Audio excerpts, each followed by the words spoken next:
Amada familia de Dios, qué gozo y qué alegría estar con ustedes una vez más. Su hermano Pedro Rosell de la iglesia Harvest Rock Hispana les manda un fuerte abrazo y les agradece la presencia a cada uno de ustedes. Hoy vamos a poder entrar en la palabra de Dios, vamos a poder abrazar eso, lo que es la presencia del Espíritu Santo a través de la palabra. Acompáñenme a Lucas 22, capítulo 22, versículos 41 al 42, porque vamos a entrar un poco en la importancia de elegir la voluntad de Dios sobre la nuestra, porque muchas veces buscamos el milagro, muchas veces buscamos la bendición, pero queremos poner nuestra voluntad antes que la de Dios. A veces lo que Dios nos va a poner como solución quizás no va a ser exactamente lo que tú o yo buscamos, pero va a ser lo mejor para nuestras vidas. Así que tenemos que aprender a poner la voluntad de Dios antes que la nuestra.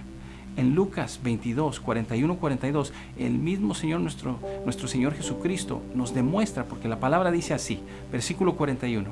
Entonces se separó de ellos a una buena distancia, se arrodilló y empezó a orar. Padre, si quieres, no me hagas beber este trago amargo, pero no se cumpla mi voluntad, sino la tuya. Así que el mismo Señor, nuestro Señor Jesús, le dice a Dios Padre, Padre, si quieres, no me hagas beber este trago amargo, pero no se cumpla mi voluntad, sino la tuya. Igual nosotros tenemos que decirle a Dios, Señor, esto es lo que yo te estoy pidiendo, esto es lo que yo necesito, pero ¿sabes qué? Que no se haga mi voluntad, sino la tuya, porque nosotros sabemos en nuestros corazones que lo que Dios tiene para cada uno de nosotros es el mejor interés. Y a veces nosotros nos vamos a desviar, vamos a pedir cosas que quizás no sea lo mejor, y Dios va a enderezar esa petición. Aunque Jesús enfrentaba una dura realidad, tuvo el valor de decir que no se haga mi voluntad, sino la tuya. Nosotros vivimos en un mundo ahorita actualmente que es tan confuso que nos ofrece una gran variedad de alternativas para cada problema. El mundo te va a ofrecer una solución, 2 soluciones, 3 soluciones, pero ¿sabes qué? No son las mejores para tu vida. La única solución es la que Dios tiene. Así que tenemos que tener mucho cuidado cuando estamos buscando diferentes formas de resolver nuestras situaciones. Lo mejor es ponérselo en las manos de Dios y dejar que Él resuelve la situación. Amén. Entonces, ¿a dónde vamos? Tal como nuestro Señor Jesús, tal como Él hizo. Lo que realmente deseamos los hijos de Dios es hacer la voluntad de nuestro Señor y obedecer en cada área de nuestras vidas para vivir en victoria. Cuando nosotros obedecemos a Dios, empezamos a vivir nuestras vidas en victoria. Vamos a ver 5 cosas que tenemos que hacer para poder vivir la voluntad de Dios y hacer la voluntad de Dios. Y al vivir y hacer la voluntad de Dios, recibir la bendición de Dios. Es algo que va junto. Primera cosa, tenemos que hablar con Dios. Es sumamente importante diariamente que tú hables con Dios. Eso se transfiere a orar. Tenemos que orar, tenemos que arrodillarnos, cerrar nuestros ojos, levantar nuestras manos y pedirle a Dios que obre con poder y gloria en nuestras vidas. Así que hablar con Dios diariamente es la primera cosa.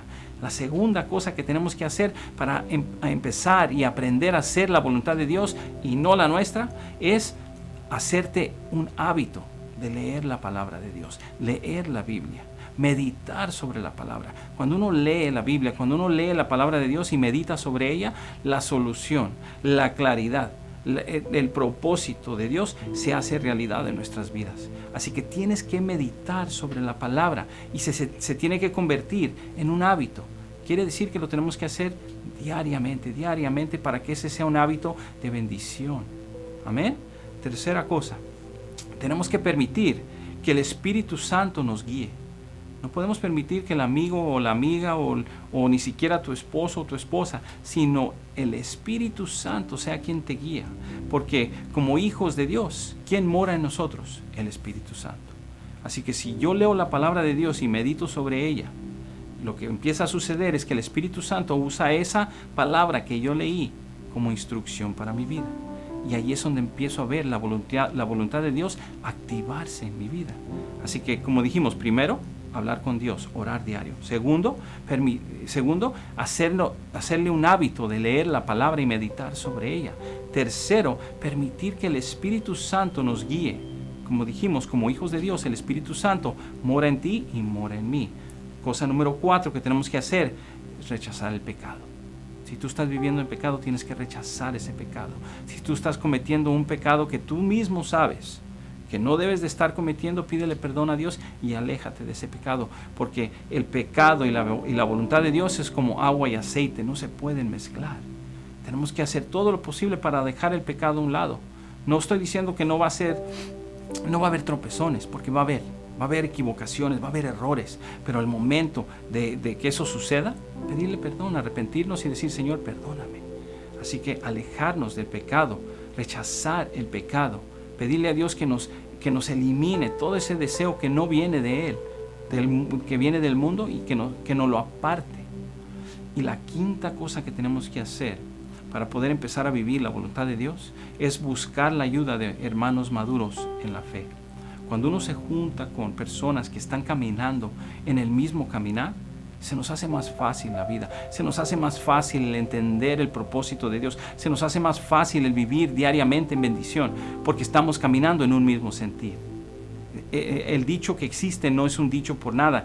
Dime con quién andas y te diré quién eres. Eso es algo que podemos ver en nuestras vidas, ¿no? En diferentes etapas de nuestras vidas éramos diferentes. Y si tú te pones a analizar con quién me estaba juntando yo en esa etapa de mi vida, tiene mucho que ver con quién era yo en esa etapa de mi vida. Así que si tú quieres hacer la voluntad de Dios, tienes que juntarte con otras personas que también quieren hacer la voluntad de Dios. Esto va junto, esto es esencial. Así que, primeramente, hablar con Dios diariamente. Hazte un hábito de leer la palabra y meditar sobre ella.